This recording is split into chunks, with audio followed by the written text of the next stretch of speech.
Doo-doo-dee. It's Nandi! Hello friends.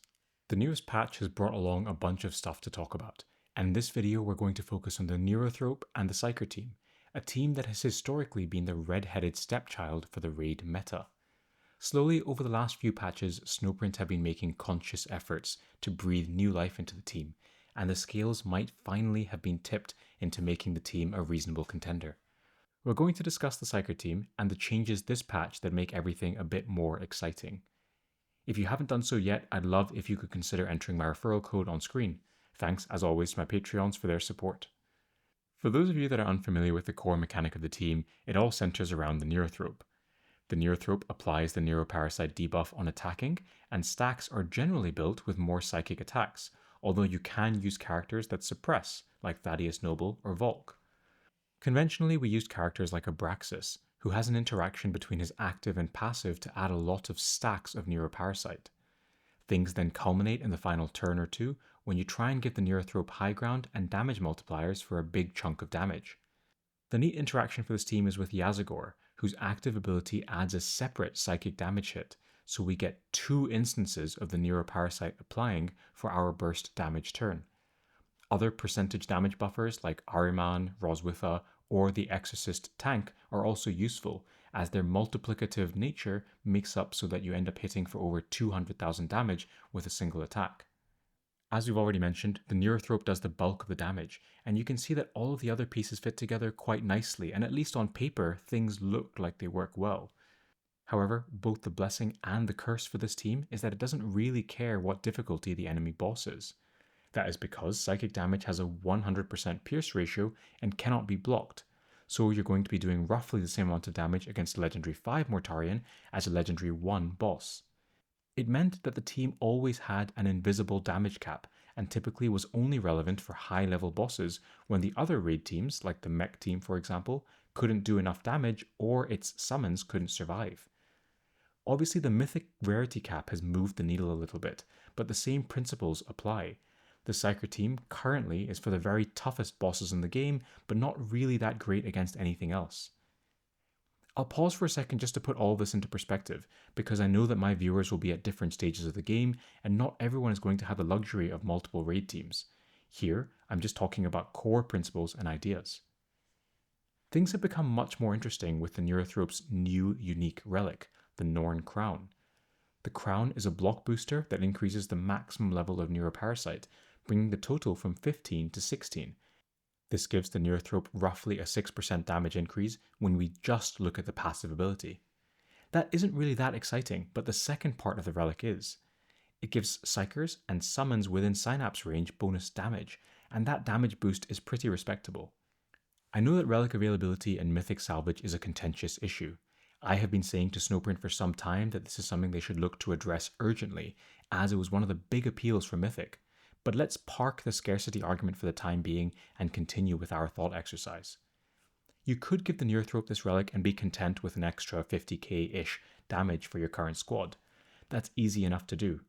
Your Screamers, Ahriman, Abraxas, they can all enjoy a little bit of extra damage, but it doesn't really move the needle enough to make the Psyker team catch up to the other raid teams, especially on lower level bosses. So what about just making summon heavy compositions and trying to build around the buffing aspect of the Norn Crown? Kind of cool and fitting for the Tyrannid Swarm theme.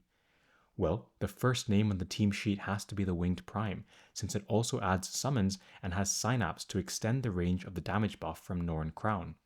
The Tyrannid Warrior that the Winged Prime summons also adds Synapse, so it's an easy pairing. Ahriman has bonus damage from his passive, and I'd therefore put him in the core category for this team. Beyond that, I think the slots are flexible. We can use Abraxas like previously mentioned, but there is also a role for Archimatos. Both do psychic damage, and both create summons that can help pin the boss in place. Both of them can use the Book of Fate, which lets an adjacent summon attack again. There are potentially some cool scenarios where you can get the Tyrannid Warrior to attack again and summon an extra Gaunt on the battlefield. Eldryon works well with summons since they don't get fancy and they just do normal attacks. Eldryon remains a reliable buffer in that setting. Snotflogger and Isaac in theory could work too. Both add a reasonable amount of summons, and the key interaction here is around the summons being buffed by the Neurothrope. When you are building for the summon variant, which will be best for the lower damage bosses, you are less concerned about that burst damage final turn, and therefore characters like Yazgor and Roswitha fall out of the team. You can restructure things for higher rarity bosses, but I'll come back to them later. This is all a bit of thinking and planning to construct the team, but how do things actually play out on paper? Hitonagashi and FMG, Tacticus ambassadors and friends, were very helpful in throwing these replays together and helping me theory craft. Here, we fight against the legendary 1 Cawl. The characters are maxed to Mythic and Adamantine to give you a frame of reference.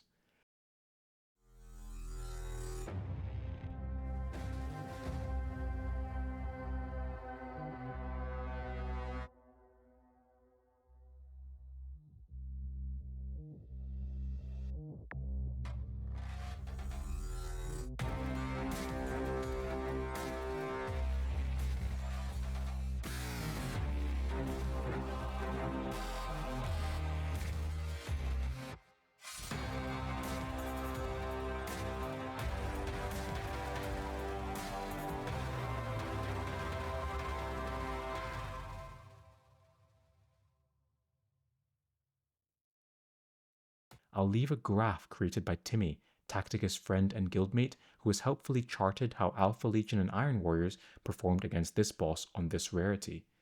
The roughly 1.25 million damage that we do here is much better than the 600 or 700k that the old Psyker team would have done, and in fact it's more than our current record with the Custodes. It's not just Cawl. Here is another replay against the Avatar, this time using Archimatos and Abraxas. We do a little bit over 1 million damage overall, which pales to the Mex team's damage against this boss, but it is still an improvement compared to the previous version of the Psyker team, which caps out much lower than this.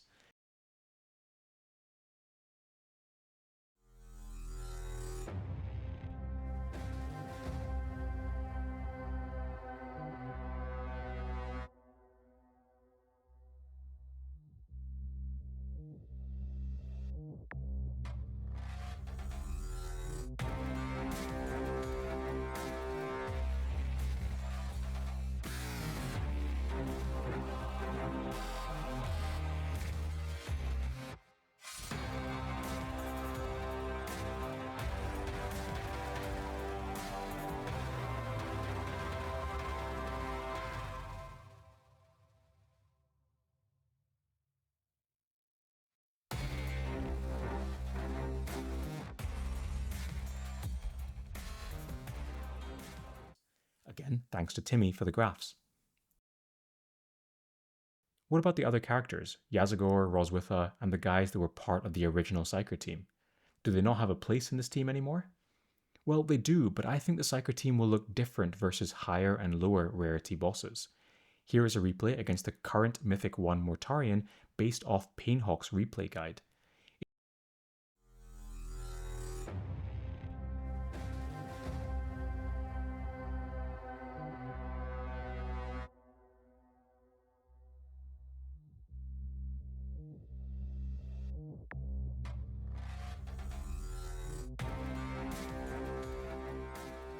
It shows that the team gets a fairly significant damage boost and demonstrates that this relic improves the Neurothrope and the Psyker team across the board.